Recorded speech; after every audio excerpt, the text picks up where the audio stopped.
In the final interview 8 months later, Martin Bashir is still doggedly pursuing rumors of Michael's plastic surgery. I look fine. You look fine. I'm one of the stinky. That's nice. But you don't look stinky. An area of his life Bashir said he felt Michael had been less than honest about.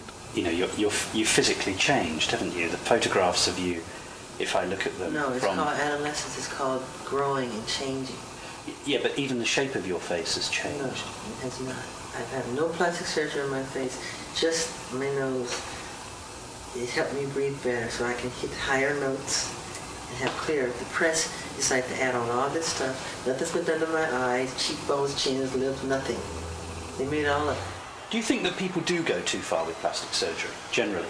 Do you think it's become... Up to them. So why are you so defensive when people say, Mick Jagger's had one, Paul McCartney may have had one, Michael Jackson's had one? They don't do it that way. What do they do? They just pick on me like I'm the only one that does it. That's why.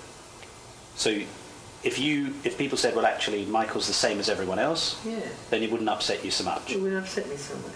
You know, if you want to have a facelift, you have a facelift. Yeah, if it makes you happy. Regardless of your opinion about the extent of Michael's plastic surgery, one fact is clear. Martin Bashir's TV special made only passing reference to one of the most noticeable differences in Michael's appearance. Bashir quoted people as saying that when Michael Jackson was a boy, he was a black kid. And now as an adult, he looks like a white man. Which was a rumor. They said I was putting on cream to make myself lighter. That's not true. I have vitiligo. You have a condition. Vitiligo is a medical condition that Jackson claims has afflicted him for more than 20 years. This disfiguring skin disease affects nearly 2% of the world's population and strips all pigmentation from the skin. The result is not just pale, but porcelain white. The beginnings of the vitiligo started happening relatively early. You know, he even was trying to hide it from me. He tried to hide it for quite a while. You know, we'd always try to cover with makeup and even out his skin tone and everything until it just got so extensive. I mean, it's all over his body. We were always trying to hide it and cover it for the longest time until he just had to tell Oprah and tell the world, listen, I'm not trying to be white. I have a skin disease. The loss of pigment exposes vitiligo sufferers to great risk of skin cancer, requiring constant shade from the sun and thick makeup or sunblock to lessen the exposure. You know, in the beginning, I tried to cover the light spots to the darkest part of his skin, but then it became so extensive that we had to go with the lighter part of the skin because his whole body was reacting. He'd have to be in complete, full body makeup every inch of his body.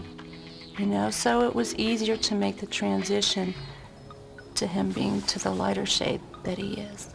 But for Michael, one of the most painful side effects of vitiligo is the reminder of the earlier skin trauma that humiliated him as a child.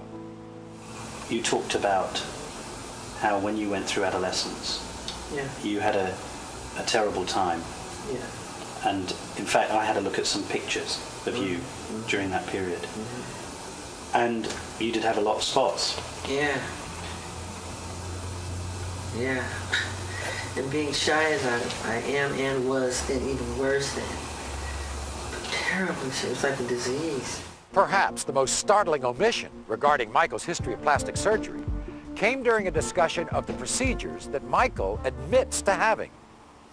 You're saying you've only ever had one piece of surgery on your nose? 2. You've had 2?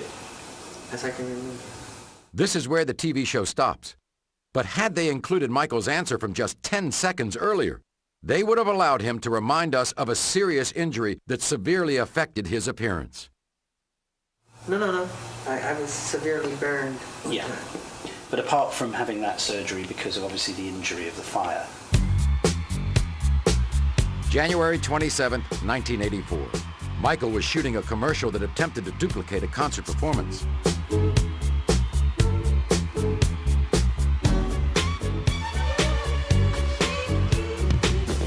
During the last take, a planned pyrotechnic explosion went wrong and ignited Michael's hair on fire. He was so badly burnt on the top of, the whole top of his head caught fire right in front of my eyes.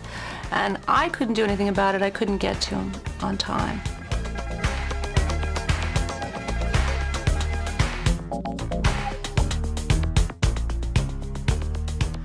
but Miko, Marlon Brando's son, was able to push away the barricades and jump on him and put out the fire with his bare hands. He will have nursing and medical personnel on call 24 hours a day. Due to his very excellent health and his very strong personal and religious commitments, he will have as excellent a recovery as is possible. Michael was rushed to the hospital, where he was treated for second and third degree burns. He later underwent skin graft surgery in an attempt to repair the damage. But as we noted, as severe as this incident was, it was completely ignored by Bashir.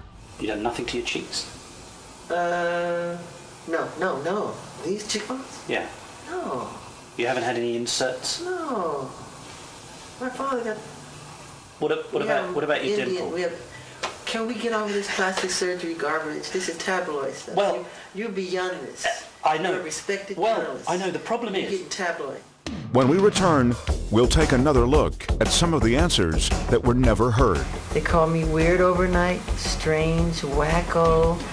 You know, they said I'm a girl, homosexual.